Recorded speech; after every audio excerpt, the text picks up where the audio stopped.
어떻게 이렇게 노래를 잘하시는지. 우리는 지난주에 하나님께서 모세를 부르신 말씀을 살펴보았습니다. 하나님께서 모세를 이스라엘의 지도자로 부르셨죠. 그런데 모세는 5번이나 거절합니다. 하나님은 그렇게 거절하는 모세를 다그치지 않으시고 설득하시죠. 온유한 목소리로 위로하시고 격려하시고 기적을 베풀어 주시면서 설득하십니다. 지난주엔 우리가 그렇게 하나님께서 우리를 온유하게 부르시고 설득하고 격려하시고 위로하시는 음성을 우리가 듣고 우리도 그런 하나님의 부르심에 응답하는 삶을 살아가십시다. 그렇게 지난주에 말씀을 나누었습니다. 모세는 그렇게 하나님의 부르심에 응답하여서 미디안 광야에서의 생활을 다 정리하고 애굽 땅으로 가게 됩니다. 글쎄요, 모세를 알아보는 사람이 있었을까요? 모세를 어려서 갓난아기 때 나일강에서 건졌던 그 애굽 바로 왕의 공주가 살아 있었을까요? 모세의 유모로서 친어머니죠. 유모로서 자신에게 젖먹여 주셨던 친어머니, 모세의 친어머니든 살아 있었을까요? 성경은 이에 대해서 정확하게 기록하고 있지는 않습니다. 그러나 성경을 보면 모세의 형 아론과 그의 누이 미리암만 나오는 것을 보면 아마 그의 부모님들은 다 돌아가신 것 같습니다. 다른 이스라엘 백성도 모세가 누군지 몰랐을 것입니다. 그렇죠. 부모도 다 죽었는데 그 세대가 다 죽었으니 모세가 누군지 몰랐을 것입니다. 모세가 애굽으로 갔을 때 반갑게 맞아준 사람은 누구였느냐? 오직 형 아론이었습니다. 아론은 하나님의 부르심을 따라 모세가 온다는 소식을 듣고 모세를 마중 나가 광야에서 모세를 만나고 반갑게 맞이해 줍니다. 그리고 모세의 이야기를 들어주고 하나님께서 모세에게 주신 소명도 듣고 그 소명을 이스라엘 백성들에게 전달해 주었던 사람이 누구냐? 아론이었습니다. 이스라엘 백성들은 아론의 이야기를 듣고 모세를 신뢰하게 되었을 것입니다. 출애굽기 4장 30절과 31절에 이렇게 기록하고 있습니다. 아론이 여호와께서 모세에게 이르신 모든 말씀을 전하고 그 백성 앞에서 이적을 행하니 백성이 믿으며 여호와께서 이스라엘 자손을 찾으시고 그들의 고난을 살피셨다 함을 듣고 머리 숙여 경배하였더라. 모세와 아론이 하나님의 구원 계획을 전하여 주었을 때 그것을 이스라엘 백성들이 듣고 모세와 아론을 신뢰하게 되었습니다. 그때부터 모세와 아론은 본격적으로 바로 왕을 찾아가 이스라엘 백성을 해방시켜 줄 것을 요청을 합니다. 출애굽기 5장 1절 보시면 그 후에 모세와 아론이 바로에게 가서 이르되 이스라엘의 하나님 여호와께서 이렇게 말씀하시기를 내 백성을 보내라. 그러면 그들이 광야에서 내 앞에 절기를 지킬 것이니라 하셨나이다. 애굽 왕 바로에게 찾아가서 이스라엘 백성들을 풀어주시고 그들이 광야에서 하나님을 예배할 수 있게 해주십시오라고 요청을 했습니다. 그러자 바로 왕은 단호하게 거절하지요. 들어줄 수가 없는 부탁이었을 것입니다. 지난주에도 말씀드렸지만 이스라엘 백성들이 애굽에 머물 때 그 시간 동안 그들이 몇 명 정도 되었느냐? 적게는 300만, 많게는 360만 명까지로 추산을 합니다. 360만에 이르는 노예들이 있었습니다. 그들이 농사를 하고 애굽 땅 전역에 건축을 하고 나라를 일구는 노동력이 되어줬던 사람들이 이스라엘 백성들 노예였습니다. 그들을 풀어준다는 것은 엄청난 경제적인 손실이었고 국가적인 위기였을 것입니다. 그러니 바로의 입장에서는 이스라엘 백성을 놓아줄 수가 없는 거죠. 그뿐만이 아니었습니다. 바로 왕은 너희들이 배가 불러서 이런 소리를 하는구나, 너희들이 평안하니까 이런 얘기를 하는구나 라고 생각하고 더 큰 짐을 이스라엘 백성들에게 지웠습니다.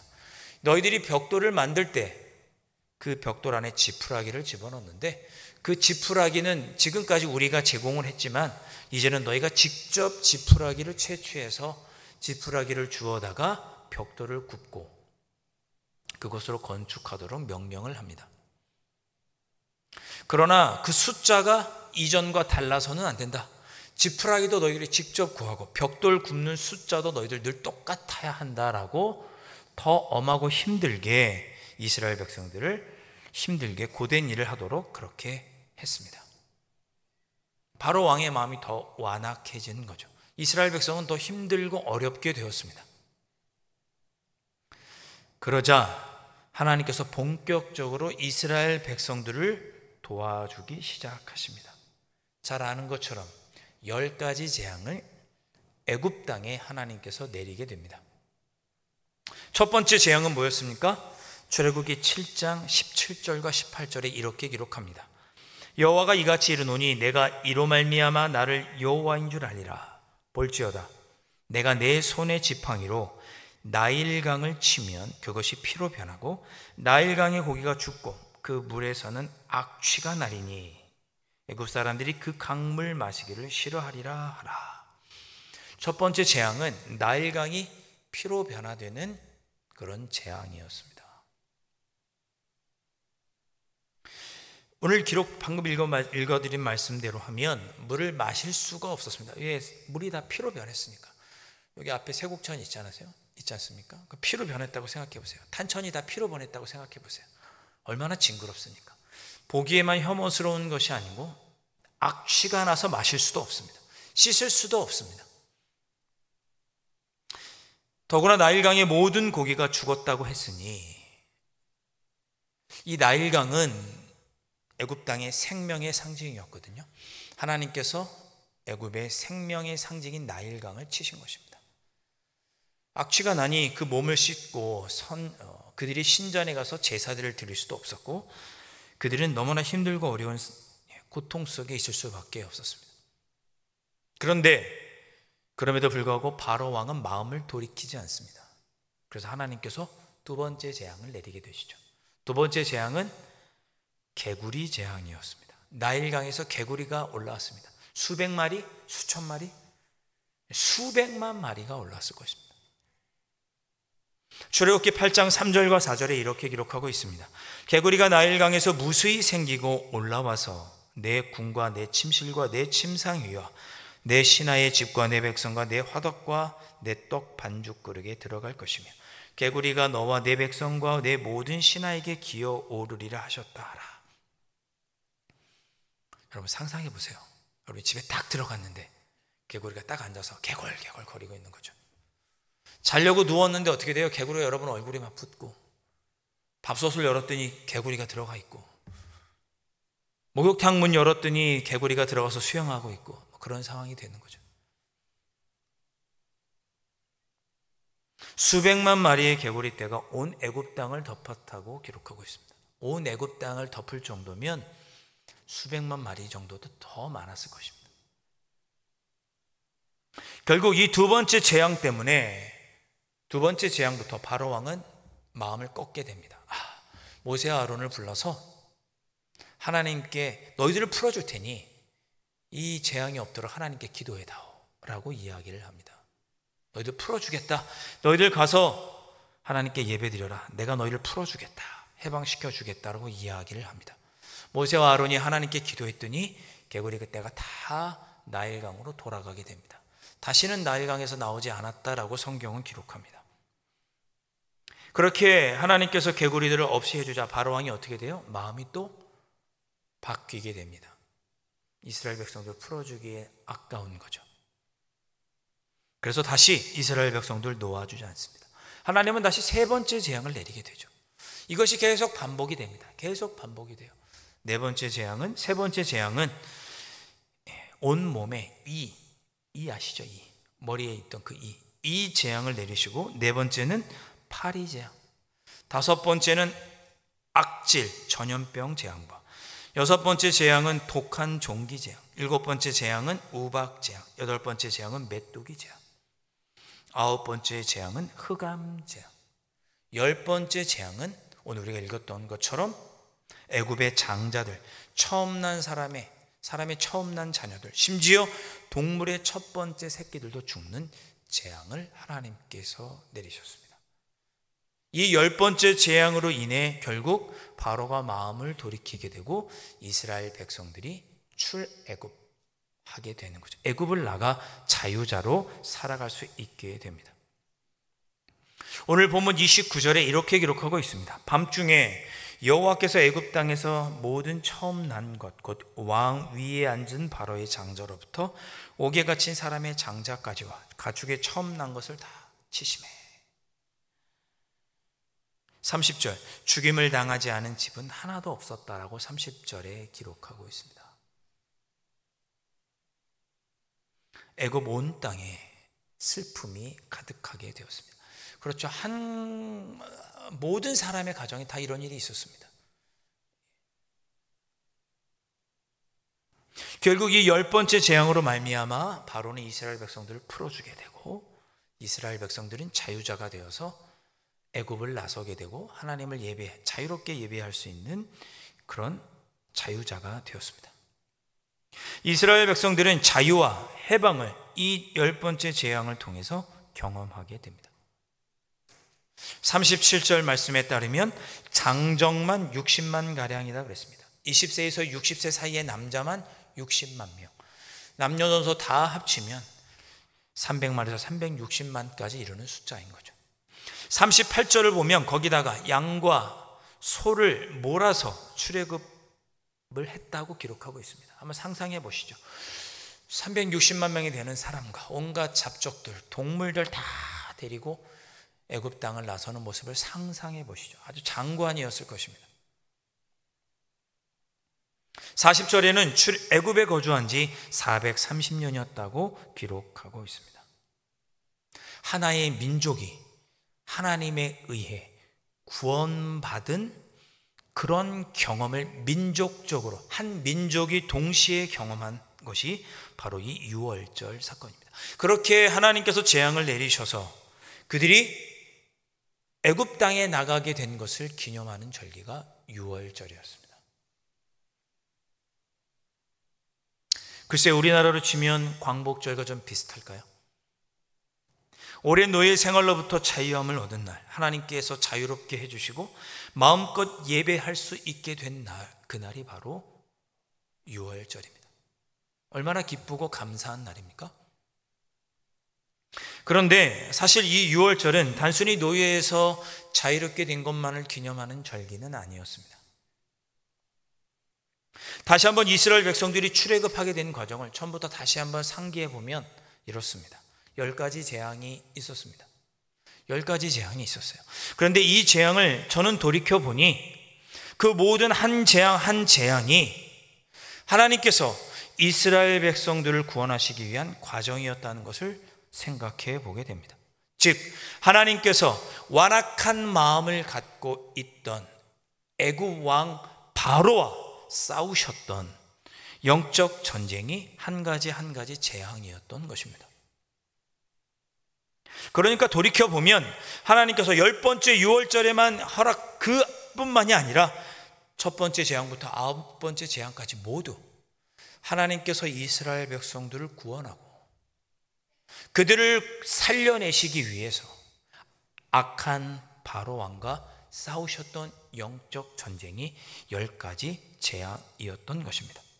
때로는 피를 사용하셔서, 때로는 개구리를 사용하셔서, 때로는 우박을 사용하셔서, 때로는 메뚜기를 사용하시고 흑암을 사용하시고 마지막에 죽음까지도 사용하셔서 하나님께서 악한 바로 왕과 싸워서 승리하셨던 것이 10가지 재앙입니다. 그 마지막 재앙이 장자의 죽음이었고, 그 장자의 죽음으로 인해 결국 첫 번째부터 10번째 재앙을 통해 이스라엘 백성들이 그 10번째 장자의 죽음이 계기가 되어서 그들이 구원받게 된 것이죠. 그래서 저는 이 유월절뿐만 아니라 이 10가지 재앙을 통해서 이런 결론에 도달합니다.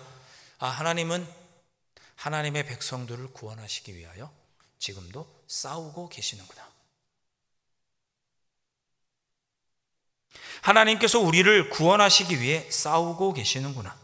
하나님은 악한 자들을 심판하시는 분이시고 하나님의 자녀들을 구원하시고 그들이 승리하도록 하시는 분이시구나. 10가지 재앙을 통해서 우리가 한번 돌이켜 볼 수 있습니다. 두 번째로 우리가 무엇을 생각해 볼 수 있느냐? 이 10번째 재앙 중에도 하나님은 이스라엘 백성들을 특별히 선택하셔서 그들에게는 죽음의 재앙이 내리지 않도록 하셨습니다. 이 10가지 재앙 중에 10번째 재앙뿐만 아니라 중간부터 보면 이스라엘 백성들에게는 하나님께서 10가지 재앙 중에 몇 가지는 내리지 않도록 허락하셨습니다. 메뚜기 재앙이라든지 흑암 재앙이라든지 오박이라든지 이런 재앙들은 이스라엘 백성들에게는 내리지 않았습니다.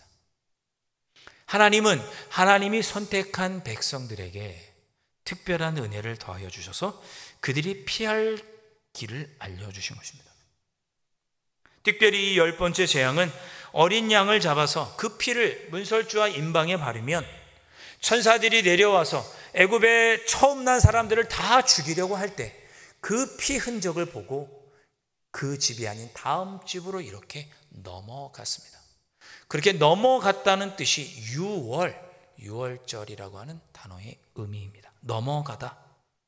그러니까 하나님께서 죽을 수밖에 없는 사람들, 이스라엘 백성들을 그 어린 양의 피를 보시고 그들에게 죽음의 재앙을 내리지 않으시고 그들을 넘어가 주신 절기, 하나님께서 그들을 넘어가 주신, 죽을 수밖에 없는 그들을 넘어가 주신 것을 기념하는 절기가 유월절입니다. 그러니까 유월절은 하나님께서 선택한 백성들을 구원하시고 살려주신다는 것을 보여주시는 절기가 유월절입니다. 여러분, 이스라엘 백성들이 이 유월절을 겪으면서 어떤 생각을 하게 되었을까요? 아, 내가 믿는 하나님은 나를 위해서 싸워주시고 승리하게 해주시는 분이시구나. 내가 믿는 하나님은 나를 구원하여 주시고 살려주시는 분이로구나라고 하나님을 인식하게 되었습니다. 그것이 이스라엘 백성들이 유월절을 통해 갖게 된 신앙의 정체성이었고 자기 자신을 향한 정체성이었습니다. 출애굽을 해서 가나안 땅에 갈 때까지 광야를 지내면서 많은 전쟁과 고난과 어려움을 겪을 때마다 그들은 이 출애굽의 하나님을 생각했겠죠. 아, 하나님은 이 어려운 광야 생활 중에도 나를 승리하게 하시는 분, 나를 결국은 구원하게 하셔서 은혜를 베풀어 주셔서 가나안 땅에 들어가게 하시는 분으로 하나님을 믿고 광야의 40년을 견뎌내고 가나안 땅을 정복해서 들어갔습니다. 이 유월절은 하나님에 대한 그들의 분명한 신앙을 형성시켜 주신 사건입니다. 그들은 하나님을 우리로 하여금 승리하게 하시고 구원하시고 은혜를 베풀어 주시고 살려주시는 분으로 신앙하게끔, 그런 하나님으로 믿고 받아들이게끔 하는 사건이었고, 그래서 이 절기를 대대로 지키도록 한 것입니다. 너희들이 믿는 하나님은 그런 하나님인 것을 결코 잊지 않도록 하나님이 명령하신 거죠. 자, 여러분에게 한번 묻겠습니다. 마음속으로 한번 대답해 보시죠. 여러분이 믿는 하나님은 어떤 분이십니까? 여러분은 하나님을 어떤 분으로 믿고 계십니까?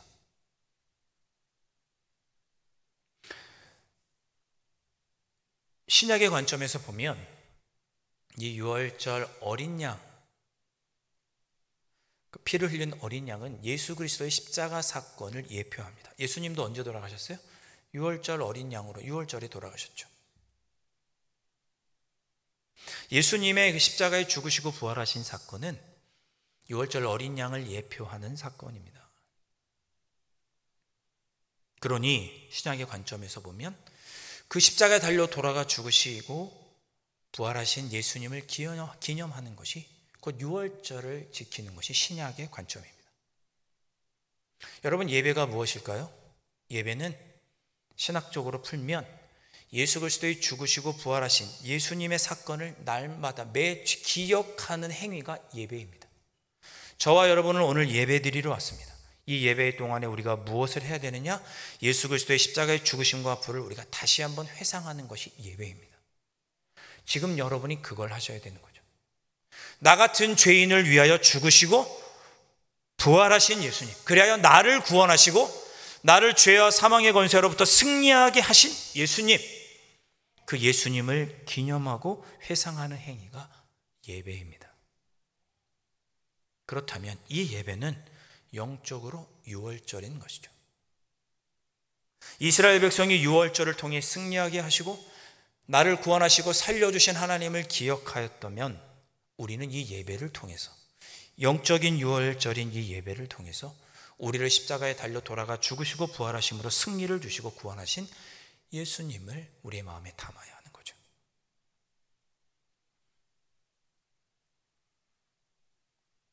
(42절) 하나님은 유월절을 대대로 지키라고 명령하시면서 이런 명령을 하셨습니다. 이 밤은 그들을 애굽 땅에서 인도하여 내심으로 말미암아 여호와 앞에 지킬 것이니 이는 여호와의 밤이라. 이스라엘 자손이 다 대대로 지킬 것이니라. 아멘. 저와 여러분은 예배를 통해서 나를 구원하신 예수님의 그 구원의 은혜와 나로 하여금 사망 권세로부터 승리하게 하신 예수님에 대한 그 깊은 구원의 감격이 우리 안에 늘 있어야 하고, 그것을 우리의 마음에 새롭게 함으로 늘 살아가는 그런 삶을 저와 여러분은 살아내야 합니다. 그렇게 하라고 우리 하나님은 이스라엘 백성에게도 명령하신 것이고 오늘 저와 여러분에게도 명령하시는 것입니다. 한 가지 이야기만 하고 말씀을 마치겠습니다. 19세기 말 젊은 청춘 남녀 한 쌍이 조선에 들어왔습니다. 두 사람은 미국 펜실베니아 의대를 졸업한 26세의 로제타와 그의 약혼자였던 윌리엄이었습니다. 로제타는 여자고 윌리엄은 남자입니다. 약혼을 한 이 두 사람이 조선 땅에 왔습니다. 두 사람 모두 의사였습니다. 이 두 사람은 조선 땅에 왔고 서울에서 결혼을 했고 스라의 아들을 낳았는데 이름을 셔우드라고 지었습니다. 당시 이들의 결혼은 조선 사회의 큰 이슈였습니다. 왜? 최초의 서양식 결혼이었습니다. 지금 우리에게는 보편화된 그 결혼식 그때 처음 한 거죠. 그리고 두 사람 사이에서 태어난 셔우드는 조선 사람들에게 신기한 구경거리였습니다. 최초로 조선 땅에 태어난 서양 아기가 셔우드였습니다. 머리는 금발이었을 테고 눈도 파랗고 얼굴이 피부가 하였으니 얼마나 사람들이 신기했겠어요? 사람들에게 구경거리였다고 합니다. 로제타와 윌리엄 부부는 당시 근대 의학이 태동하던 이 조선에서 조선인들을 치료하고 의료 인력을 양성하는 일들을 했고 학교를 세우고 교회를 세우면서 선교했습니다. 그런데 안타깝게도 1898년 조선에 창궐했던 이질, 위생이 안 좋은 그런 환경에서 발생하는 이 이질 때문에 5살 난 둘째로 태어난 5살 난 딸 마가렛이 그만 하나님의 부르심을 받았습니다. 그 어린 나이에 죽은 거죠, 조선 땅에서. 얼마 후에 남편 윌리엄은 전염병에 걸린 환자들을 돌보다가 그들로부터 전염병을 얻어서 윌리엄도 죽게 되었습니다. 부인 로제타는 너무 큰 슬픔에 그 슬픔을 잠깐 달래기 위해서 아들 셔우드를 데리고 고국으로 돌아가게 됩니다. 그리고 몇 년 후 다시 아들 셔우드와 함께 조선으로 돌아와서 죽는 날까지 조선 사람들을 위해 헌신하다가 이 땅에서 생명을 마감하게 됩니다. 제가 이 이야기를 읽으면서 그런 생각이 들었습니다. 왜 돌아왔을까? 돌아오지 않아도 되는데. 조선 땅에 와서 복음을 증거하다가 남편도 잃고 5살 난 딸도 잃었으면 충분히 하나님 앞에 헌신한 거 아닌가? 그 정도면 충분하지 않은가? 왜 와서 남편과 딸까지 잃었으면 이제는 충분하게 하나님께 헌신했는데 주님의 사명 충분하게 감당한 것인데 이제는 그냥 고국에서 쉬지 뭐하러 다시 조선 땅에 갔을까? 그런 생각이 들었습니다.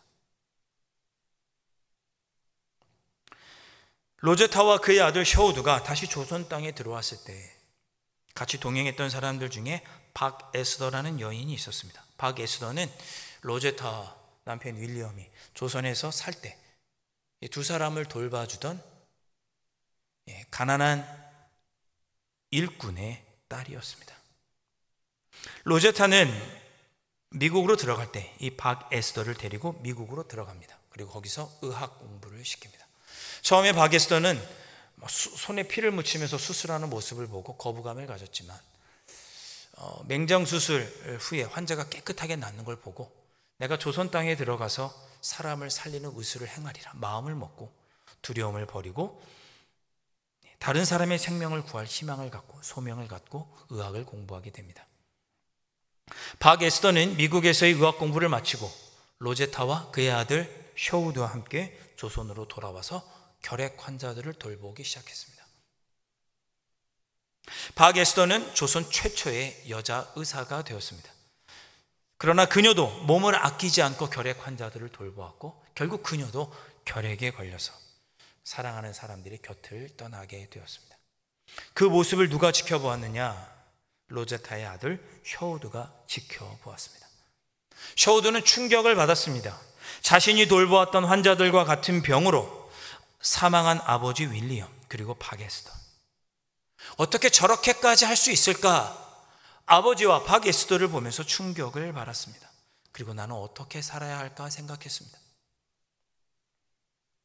집안일을 돕던 일꾼의 딸을 의사로 만들어준 어머니 로제타, 두려움을 극복하고 조선 최초의 여의사가 되어서 결핵 환자들을 돌보다 죽었던 박 에스더, 돌보던 환자들로부터 전염병을 얻어 죽었던 아버지 윌리엄, 그들의 죽음이 셔우드의 삶에 큰 영향을 끼쳤고 셔우드도 결국 사업가가 되려는 꿈을 버리고 의사의 길을 선택하게 됩니다.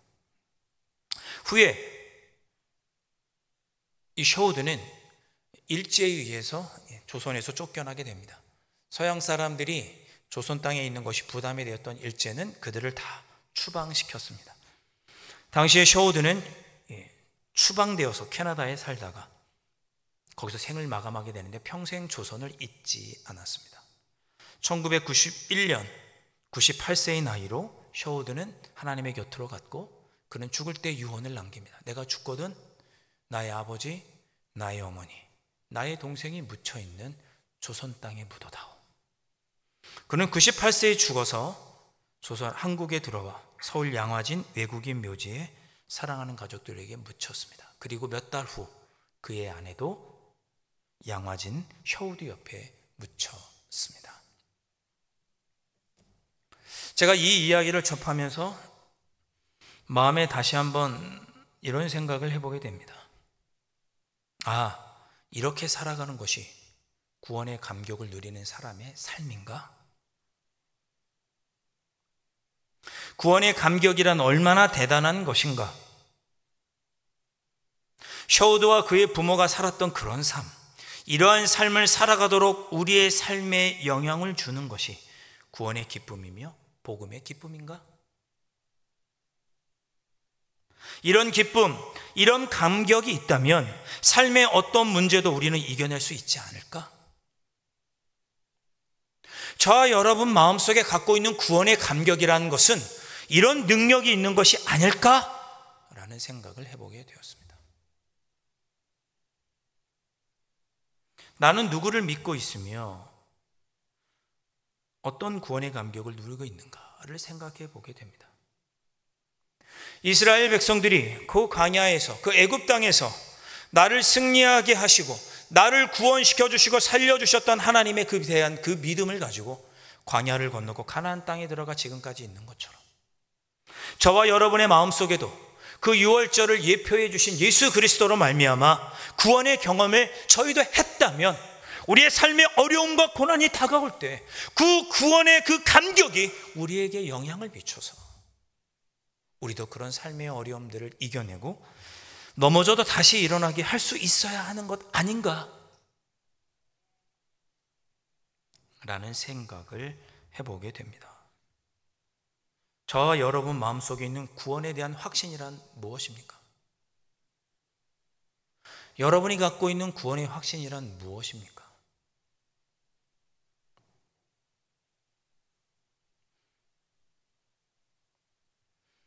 예수님께서도 자신의 죽음과 부활을 그리스도인들로 하여금 대대로 기억하도록 부탁하셨습니다.